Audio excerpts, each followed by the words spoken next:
This is the Marketing Podcast Network. Stories influence, teach, and inspire us. But what about the storytellers who create them? Uncorking a Story profiles storytellers to uncover how their background and life experiences influence the stories they create.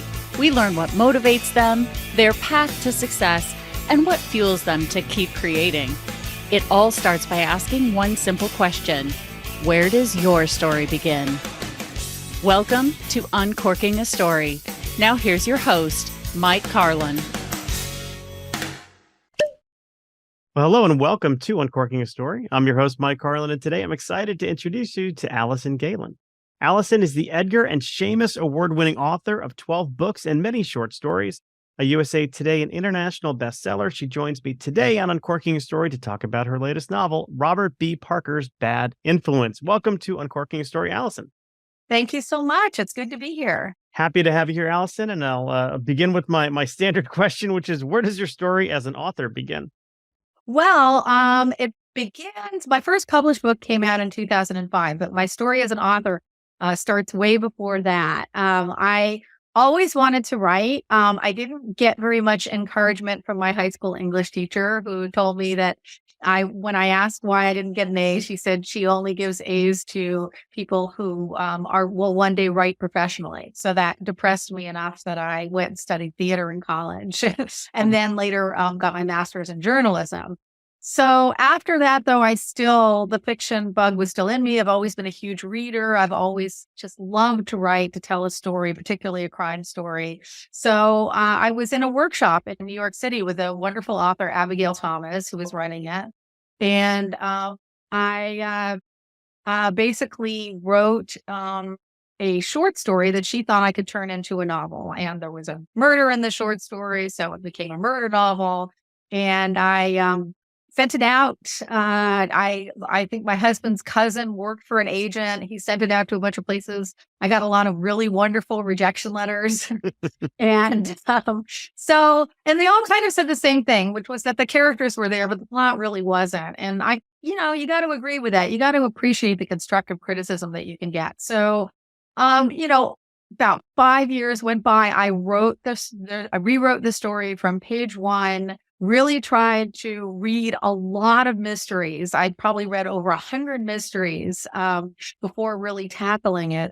And then did a very huge page one rewrite. 5 years later, I got an agent that wasn't related to anybody that I know, and who remains my agent to this day. And she sold my first book, which was Hide Your Eyes, and that came out in 2005. And it got nominated for an Edgar. And I've been writing crime fiction ever since. So I have to just take a trip back in time here. What was your high school English teacher's name? Mrs. Moses. Mrs. Moses. Yeah, Mrs. Moses. Big shout out to her. Did you ever send her a copy of Hide Your Eyes?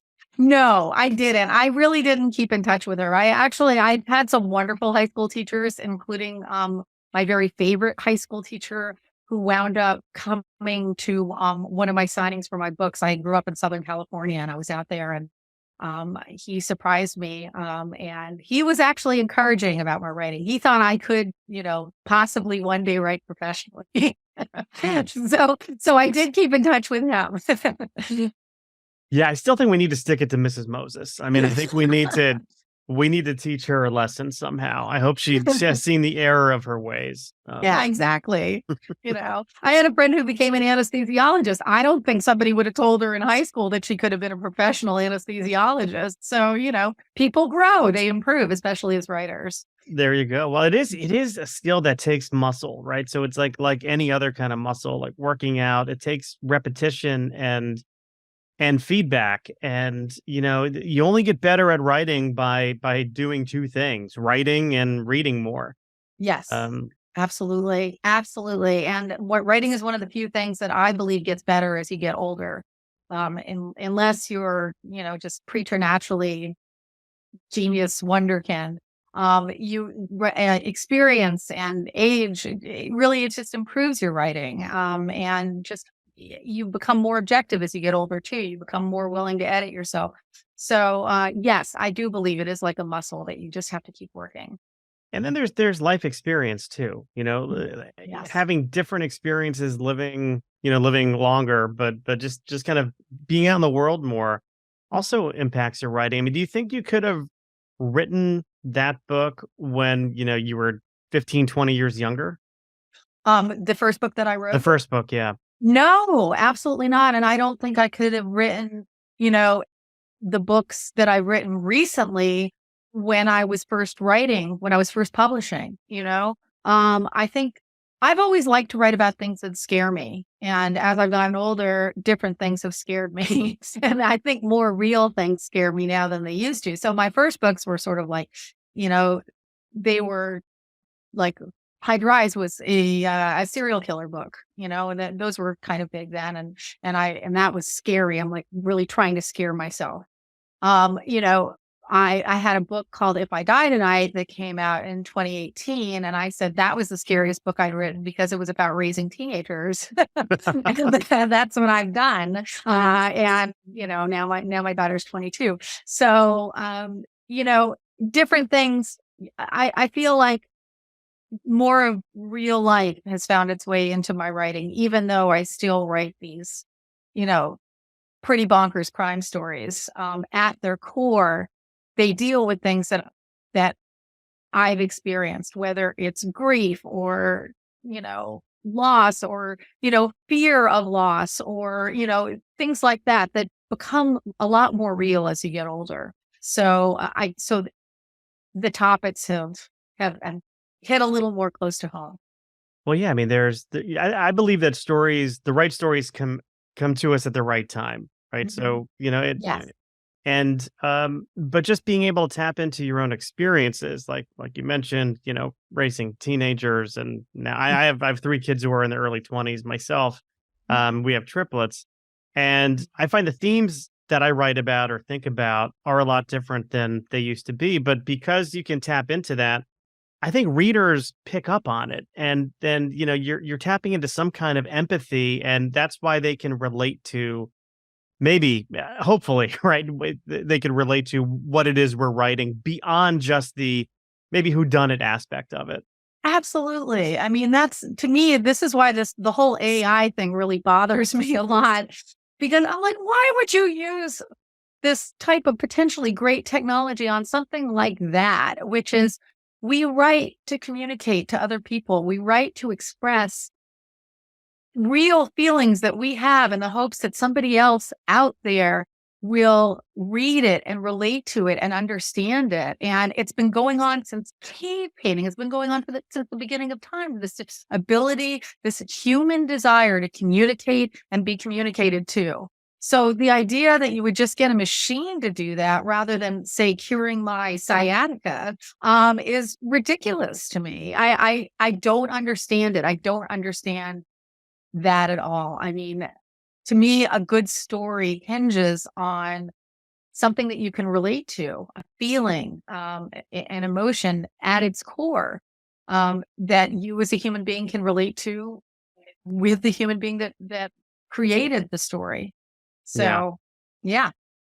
Yeah, I don't think machines can be as curious as like a human mind. And I think curiosity is really what starts a good story.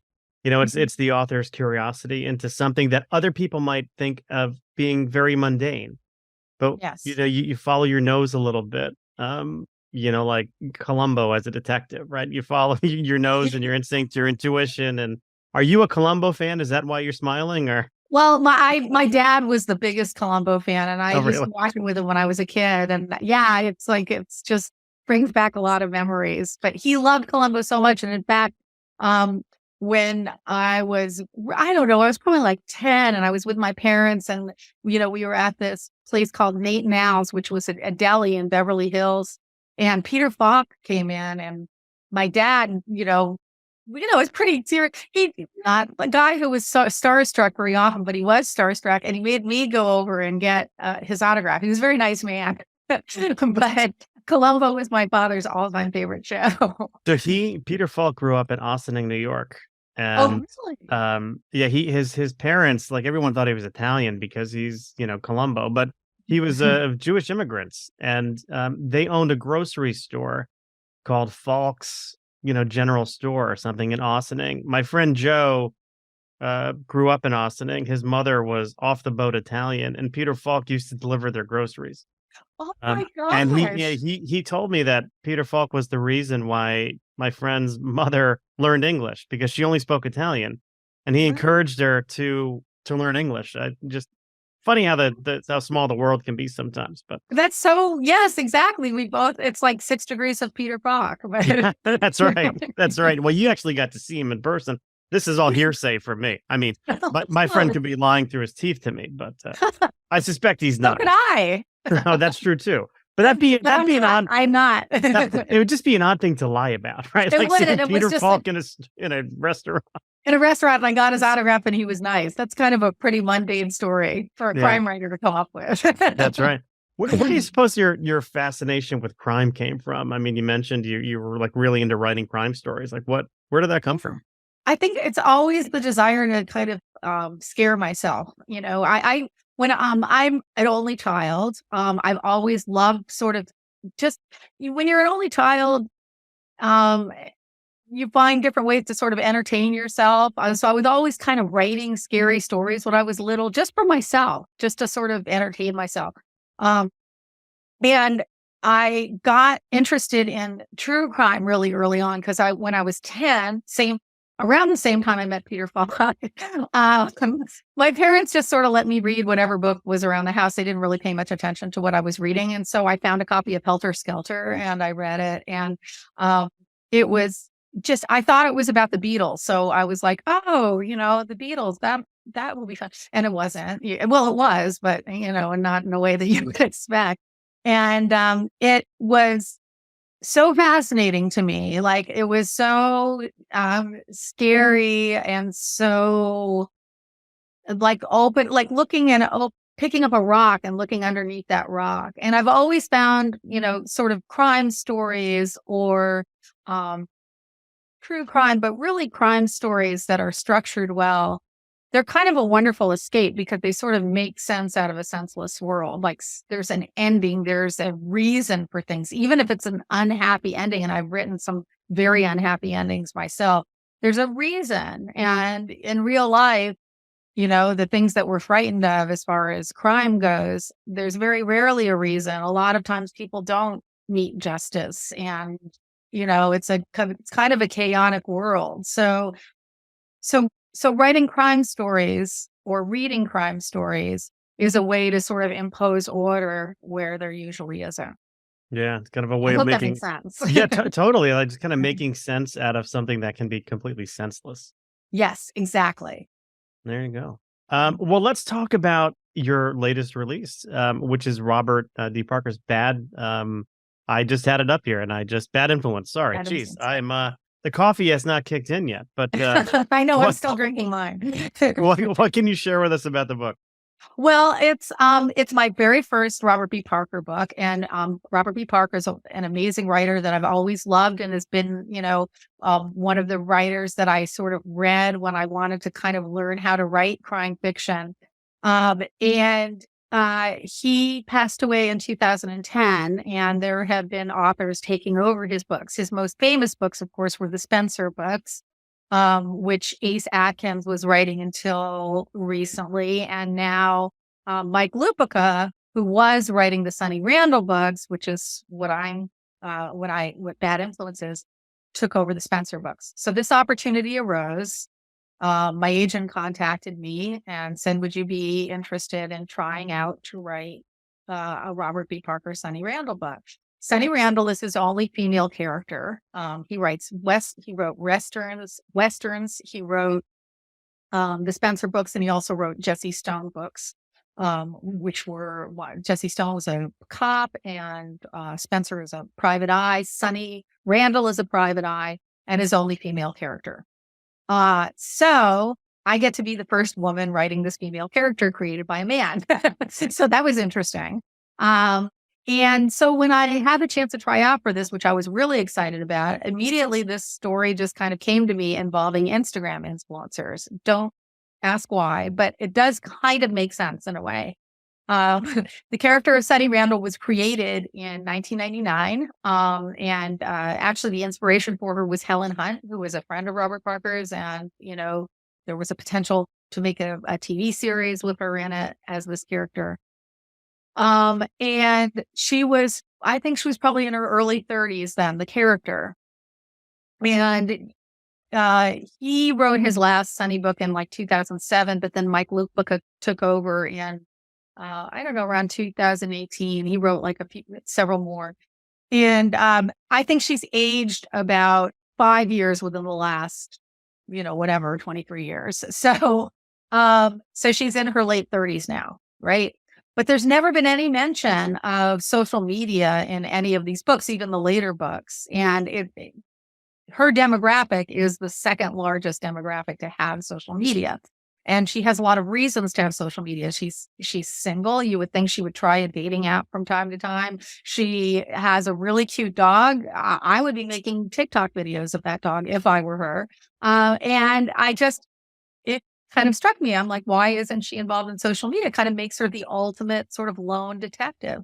So I had her come head to head with this whole world that she hasn't really been a part of. And she meets these two influencers, Blake James and Elena Jade, and their manager, Bethany Rose. You'll notice nobody has a last name, but those are their names. And Blake has a stalker. So she's kind of hired to be a bodyguard and also find out the identity of this stalker. And as she gets to know them, she, finds that they're really different people than she might have thought they were, in more ways than one, and uncovers a mystery that's a lot bigger than anything she initially thought she was signing up for. What's it like taking over a character that's already been developed? Where I imagine you write all of your own characters in your first books. What's it like taking over someone who's been dreamt of by somebody else?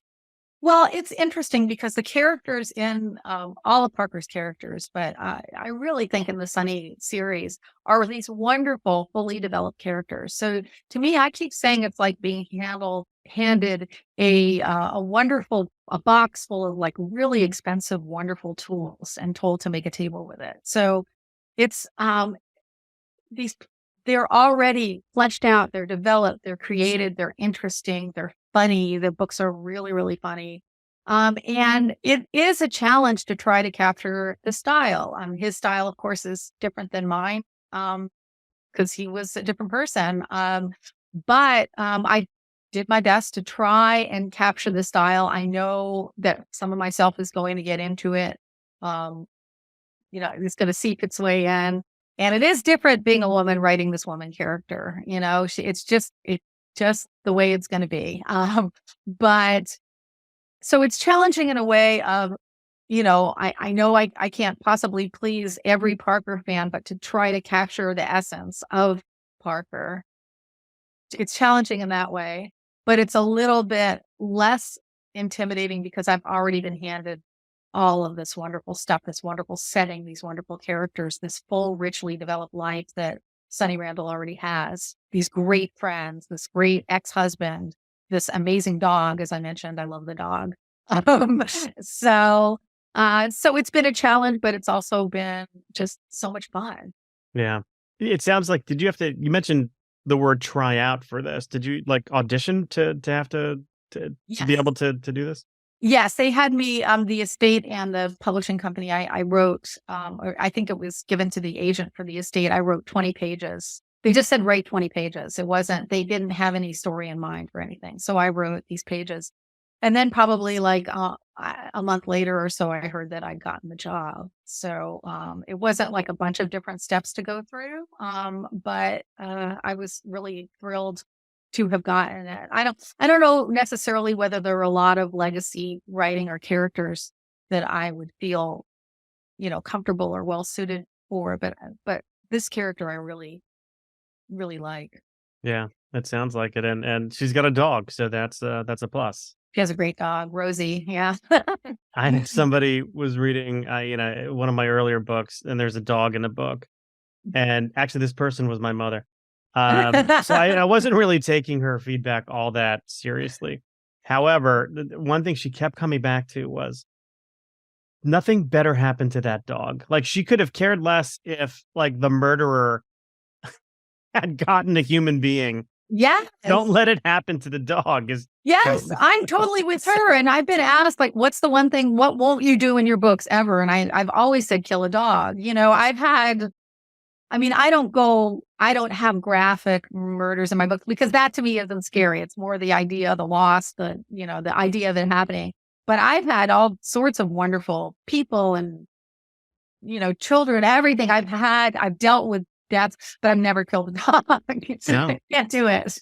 No way. Can't kill the dog. No. People stop breeding right away. Yes, exactly. Why would you want to do that?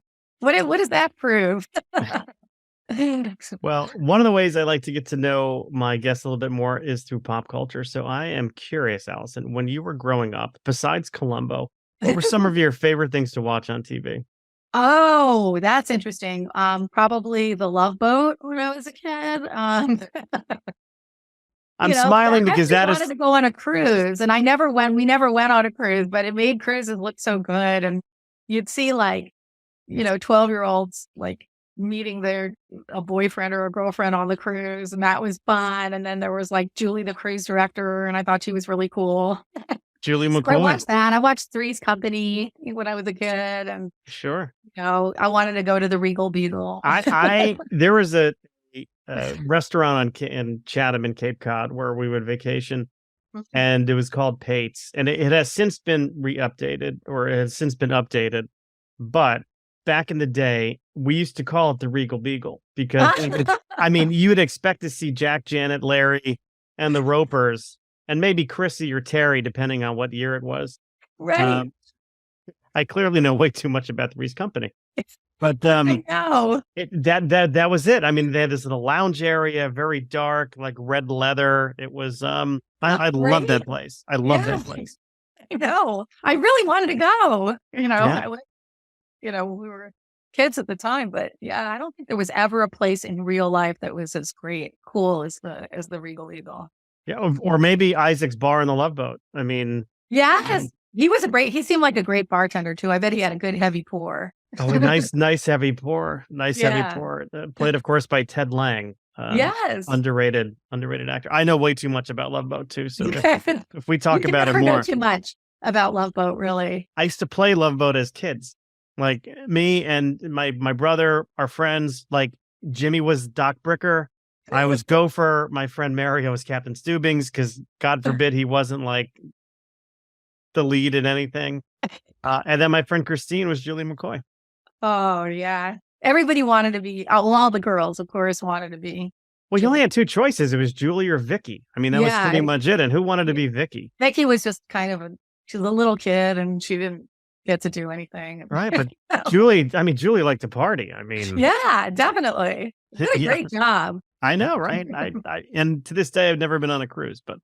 Oh, I've been on one once. And, but it was, as an adult, and it was fun.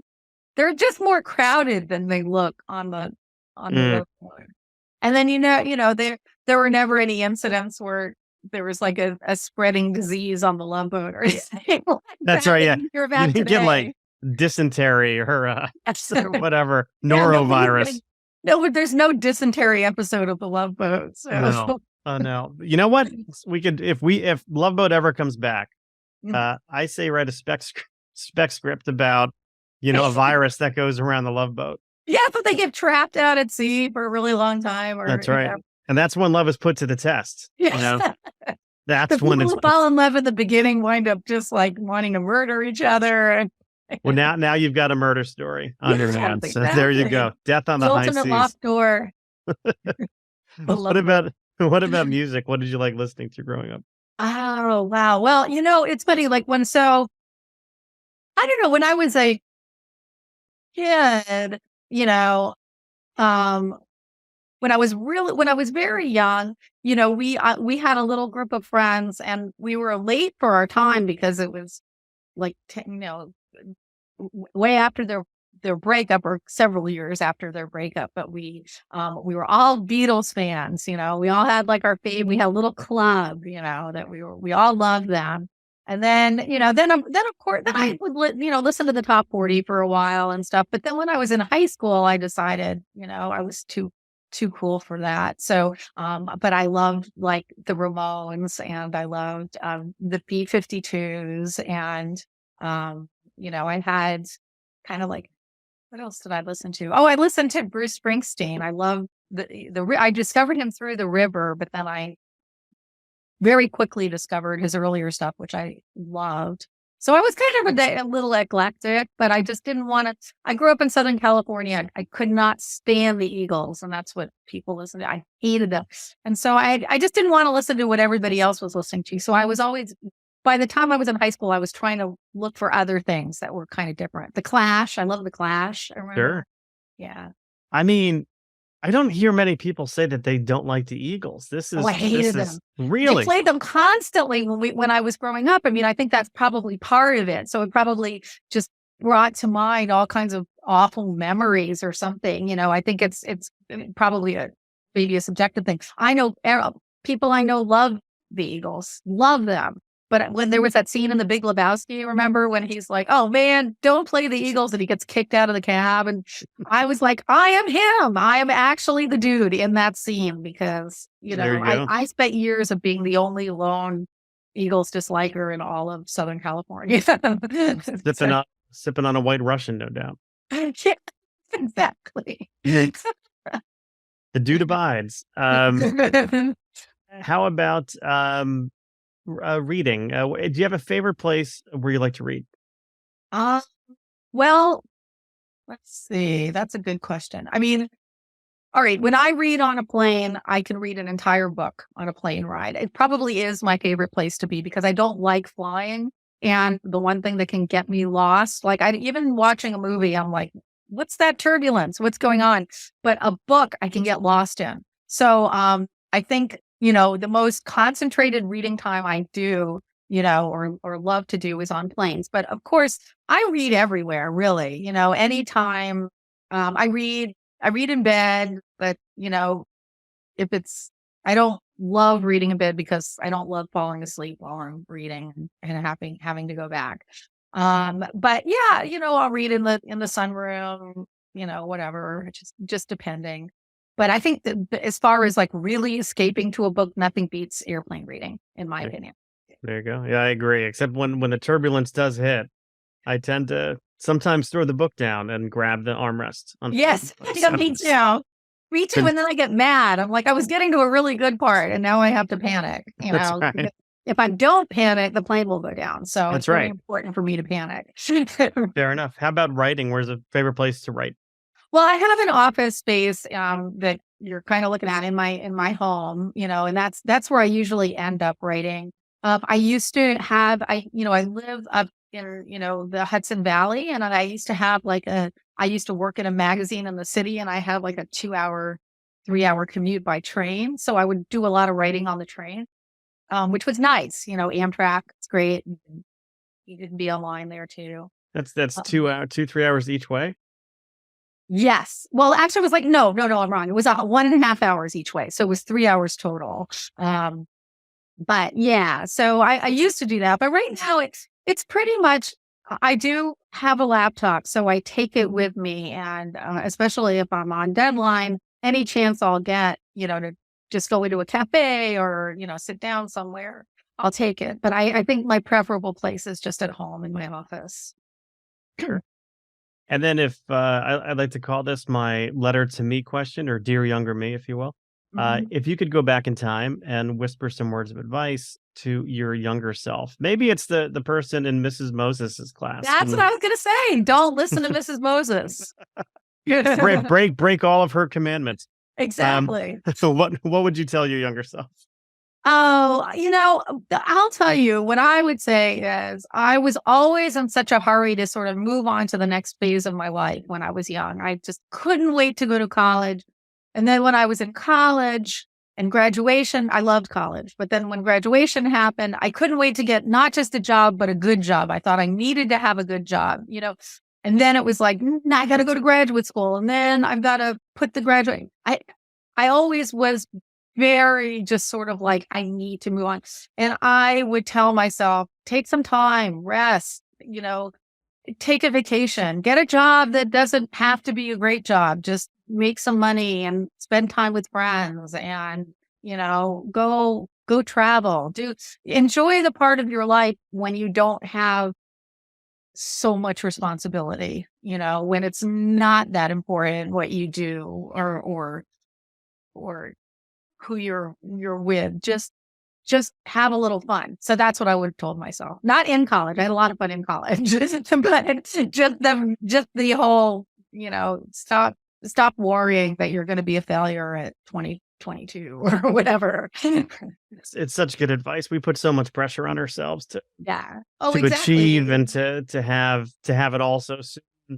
I even felt myself, and I feel the same exact way. Like I wish I could tell my younger self the same thing, because I was always in a rush to get out of school, get a good job, get that graduate degree, get a better job. And it's like, I took no time to myself at all. Yeah, exactly. I'd so much rather just have those memories of just, that sort of life rather than, just relaxing and, or not even relaxing, just having like a job, like waiting tables or whatever. And just taking the time to figure out what it is I really want to do. Yeah. Yeah. And and I found myself like when I was raising our kids, it was like, I was always like pushing them to get to the next stage of life too. Like, cause we had 3 at once. So like life was just hectic, but it was like, they all went to college did they go to the same college or did no, we have 2 at one school and 1 at another. But even like when they were younger, it's like, okay, I can't wait for you to crawl and I can't wait for you to walk and I can't wait for you to talk and I can't wait for you to this and I can't wait for you to go to school. And then you blink your eyes and then they're moving into a dorm. Yes, exactly. I mean, I remember there was like so much pressure when I just have the one daughter and she just graduated from college. And this is what I try to tell. She graduated from NYU film school, going right into a writer's strike. So I'm like, this is the great opportunity to just work on a script, relax, work on your script, relax, get a job, waiting tables, to make your rent, whatever, but don't pressure yourself that much, But anyway, yes, that when she was little and, there was always this like, that kid's walking and my kid's not walking yet. And it's like, she's not going to be 12 years old and still crawling, I mean, she's going to be toilet trained by the time she's, 25. So it's not, I hope a lot of that playground pressure and competition wasn't there, to sort of, she needs to be the top of her pre-kindergarten class. It's just kind of really ridiculous. Absolutely. Absolutely. Well, this has been a fun conversation, Alison. I will remind people that the book is Robert B. Parker's Bad Influence. I imagine it can be purchased wherever books are sold. That's right. There you go. And Alison, if people want to get in touch with you and maybe follow you on social media as an influencer, good or bad, where can people find more about you? Well, I'm on Instagram as Alison.Gaylin. So I have a first and the last name unlike the people in my book. And I'm on Twitter at X at Alison Gaylin. And then I have Alison Gaylin author on Facebook. Very good. Alison, thank you so much for stopping by Uncorking a Story and letting me uncork yours. Thank you so much, Mike. This has been so much fun.